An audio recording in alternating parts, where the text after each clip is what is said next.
Olá, queridos, bom dia. Eu gostaria de liberar uma palavra para vocês nessa manhã, que está aqui em 1 Samuel, capítulo 1, versículo 16. A parte B diz assim: Eu estava orando assim até agora, porque é grande a minha ansiedade e a minha aflição. Esse trechinho, Ana estava se explicando para o sacerdote e ele não sabia o que estava acontecendo.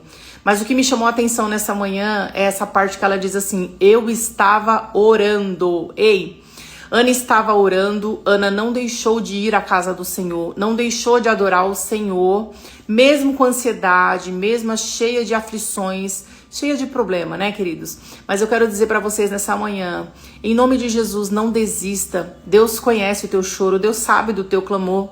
Espera mais um pouquinho, amém? Porque Deus, ele tá trabalhando e no momento certo, ele vai te dar a vitória. Receba essa palavra em nome de Jesus. Se você crê, comenta aqui, eu creio.